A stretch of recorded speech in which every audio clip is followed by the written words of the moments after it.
Vinderen her er således blandt de bedste 32 og spiller 16. delfinale derefter. Men altså 32. delfinale her fra Denmark Open. Per Skau mod Matas Rasma. Per Skau har udlægget.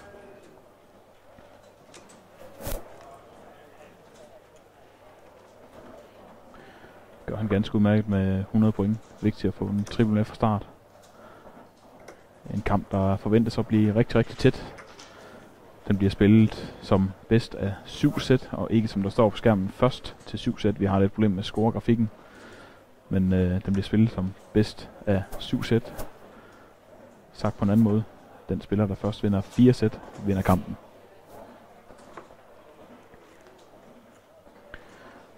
Per Skau, som sagt, tidligere verdensetter på ranglisten tilbage i 90'erne. Har været væk fra sporten i rigtig mange år, og er nu tilbage igen. James Summers, England. You have 2 minutes to come to the control desk. Per Skau blev dansk mester i 2013, spiller for Assen Startklub. Gjorde altså comeback til det her DM i 2013 og endte med at slå dem alle sammen. Har siden da været med til Winmore World Masters og gjorde rigtig god figur derovre. Også i indspil til Lakeside, dog uden at komme blandt de aller sidste og de bedste deroppe. Nu står han altså her til Denmark Open og er nok et af de gode danske bud på en mulig vinder, hvis vi skal kigge herhjemmefra. Vi har rigtig mange gode spillere med fra både Danmark, men også internationalt. Per Skau er helt sikkert mand, der har rutinen og har også vist, at formen og spillet og niveauet er tårnhøjt selv efter comebacket.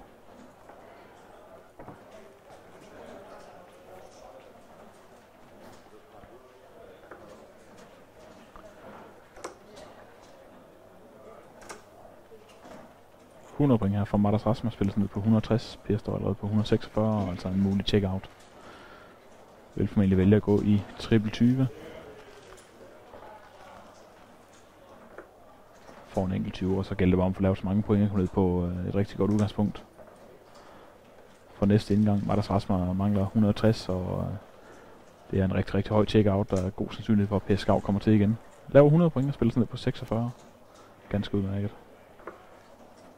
Matas Rasma brænder her. Han skulle have haft 2 triple 20 og en dobbelt 20 for at lukke de 160. Så lad os se her på de 46. Vil formentlig gå i en 14'er for at lave 14 dobbelt 16 eller en 6 og 10'er. Og så det så ned på en dobbelt 18 eller dobbelt 20. Han laver en 14'er, dobbelt 16 tilbage. En enkelt 16, så er det dobbelt 8. Og brænder den der, så er det altså Matas Rasma på 80.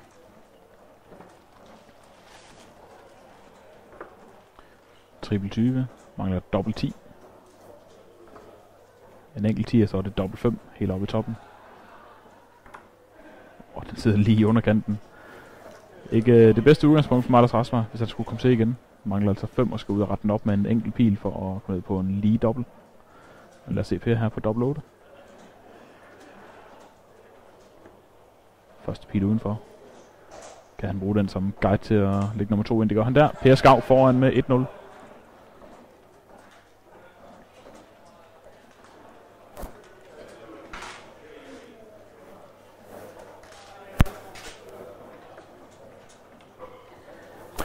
Så mangler vi David Siebers til bane nummer 5.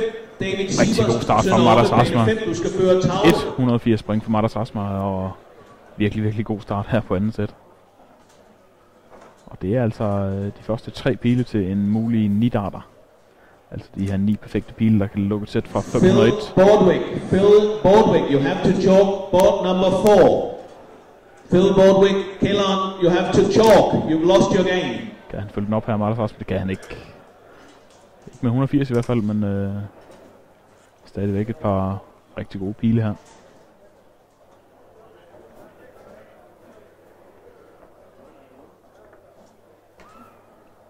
Det er ikke så tit, vi ser de her nidarter i det forbund, der hedder BDO eller VDF-regi. Det er mere over i det store PDC-regi, hvor vi ser de helt store kanoner. Der har vi tit og ofte nidarter på de her live tv-kampe.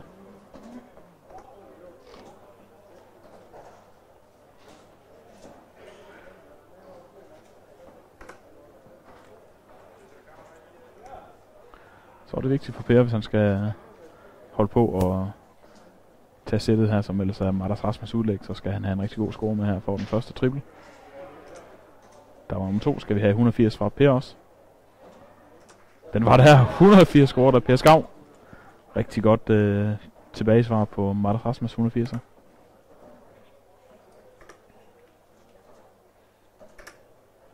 Og selvom han laver en rigtig stor score her, Mardas, så har Per Skav muligheden for at lukke på de 121 og en mulig 12 dart. Vil efter alt sandsynlighed starte med en triple 20, i hvert fald forsøge. For en enkelt 20, så har han muligheden med triple 17.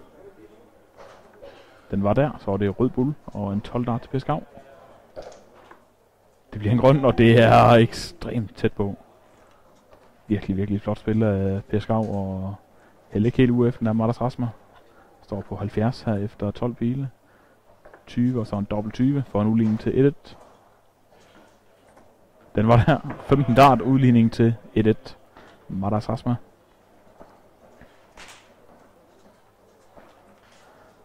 And if we have any international viewers of this transmission, we have to say sorry that we do the commentary in Danish, but we have to service our Danish viewers. And when we come to the men's semifinals and all the finals for girls, boys, women and men, then we'll have the master caller, Little Richard, do the calling in English, and hopefully then you will be able to follow the game a little better than right now.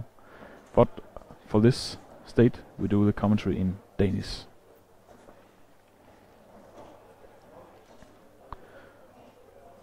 Altså i gang med et tredje sæt. Og stillingen 1-1.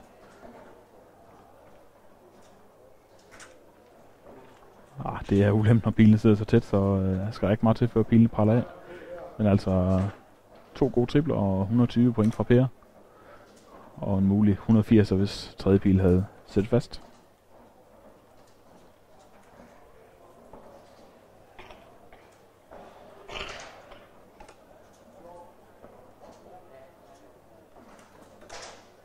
Og han fortsætter Per. Skal vi have 180 denne gang så? 140 score, det er virkelig flot dart. 3 indgange for Per i det her sæt. 100, 120 og nu 140.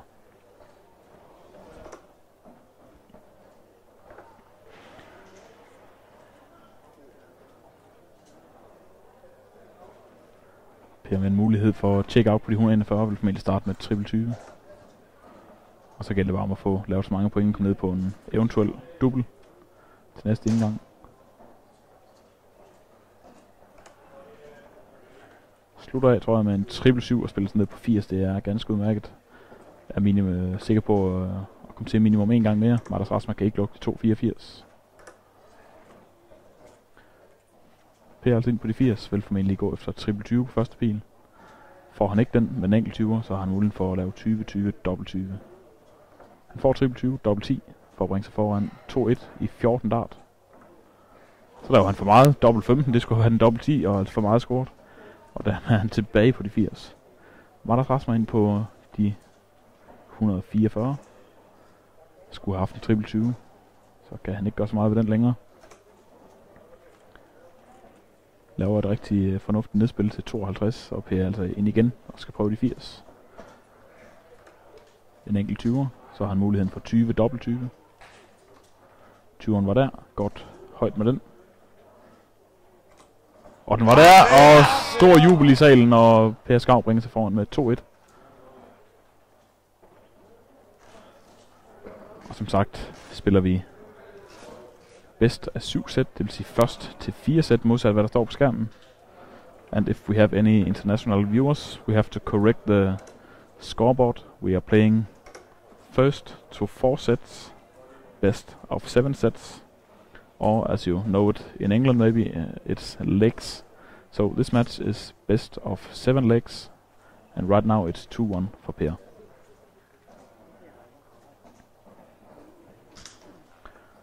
Og allerede nu er der en del tilskuere omkring banen. En meget populær kamp.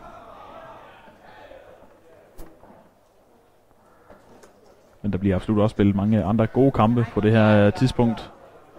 Og det er ikke nemt at udvælge de kampe, vi skal se her på scenen, men rent dartmæssigt har det nu været en ganske god oplevelse at se Per Skav mod Mardas Rasmus. for så vidt. Men der er rigtig mange andre gode kampe rundt om i salen lige nu. Mange store spil i aktion. Remco van Eijden, Vladimir Andersen, Wesley Harms er blot nogle af de spillere, der er i gang lige nu. Og må ikke vi får flere af de spillere at se på et senere tidspunkt her på scenen. Og forhåbentlig også flere danskere. Jeg har desværre ikke lige nu overblikket over, hvilke danskere der er med endnu, men der er helt sikkert danskere med videre, og vi håber selvfølgelig at se nogle af de danske stjerner, når vi fra klokken 15 er klar med herrenes semifinaler. En af de danskere kunne være Per Skau, vi ser her fra Assens Startklub. Og med en 180 her, så er han der endnu tættere på at bringe sig videre, men 140 point er ganske fornuftigt af Per Skau på det her tidspunkt.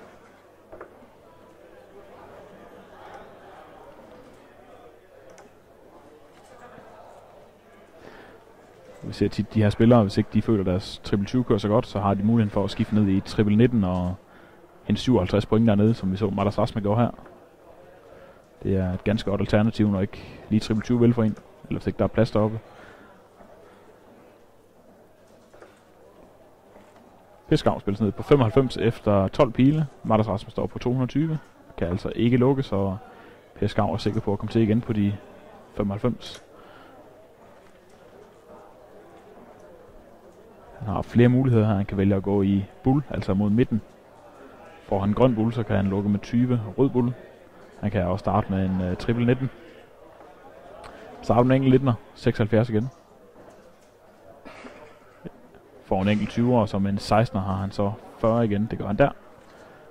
Så Per på 40 igen. Matas Rasma her på 120. Vil starte med en triple 20, enkelt 20. Så er der dobbelt 20. Får en udligning til 2-2 og en checkout på 120. Og stor etter. Han er nødt til at flytte sig for at have frit kast op mod dobbelt 20, og det generer ham åbenbart en lille smule, så pilen sidder i en stor etter i stedet for. Lad os se, Per mangler dobbelt 20. Pil udenfor, så skal han en lille smule ned for at bringe sig foran 3-1. Tredje chance. Så er der altså 3 pile over, og det er absolut ikke tilfredsstillende for Per, kan man tydeligt se på ham. Matas Rasma mangler 39, vælger at starte med en 7'er, så er der dobbelt 16 tilbage. 32 tilbage. En stor 16 og dobbelt 8. Og laver en 8'er. De vil ikke afslutte sættet her. Per mangler stadigvæk 40, dobbelt 20.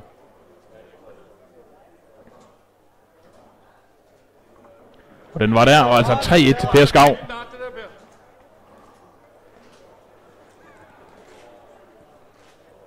Og ganske rigtigt, som du sagt i baggrunden, ja, 19 dart. Ikke nødvendigvis tilfredsstillende for Per Skau, men stadigvæk ganske udmærket dart. Når nu dubleren driller lidt, så er det okay at holde sig på en 19 stadigvæk.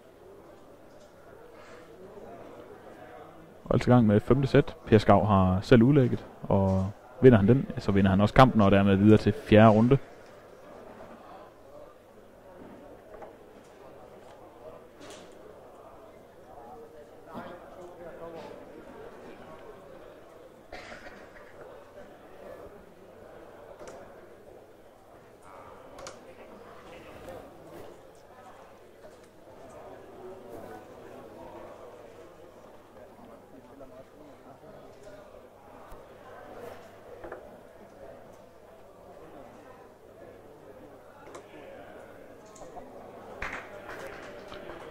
Per en lille smule til højre for at kunne se triple 20, og det gør han ganske udmærket for sin pil krænket ind mellem de 2 andre, og lægger et udmærket pres på lettiske Matas Rasma.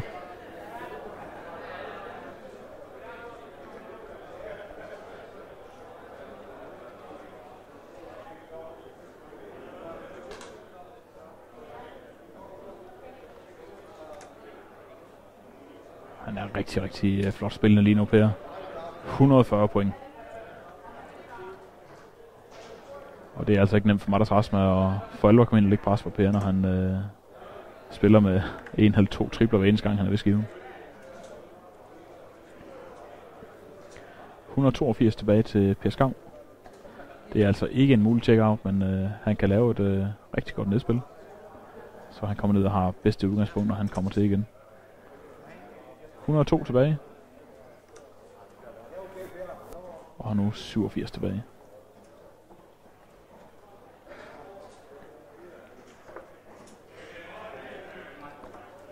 Madas Rasma kan ikke lukke de 254, så Per er sikker på at komme til igen på de 87. Og det kommer han her. Han vil formentlig lige gå i en triple 17 for at have dobbelt 18 igen. En enkelt 17, og så er der 70 tilbage, 20, og så en rød bull. Han tager en triple 18, så er det dobbelt 8. Og laver en enkelt 8. Havde altså muligheden for at sende 9. seedet Madas Rasma ud af turneringen her. Madas Rasma kan ikke lukke de 196, så Per er sikker på at komme til igen på de 8 her. Skal altså have en dobbelt 4. Madas Rasma spiller sådan ned på 101. Så lidt pres på Per for at lukke sættet her. 15 pile, så vidt. Dobbelt 4. En enkelt 4, så er det dobbelt 2 nede i højre hjørne. Den var der. 4-1, og Per Skau sender Madas Rasma ud af Denmark Open 2014. Stor applaus i salen fra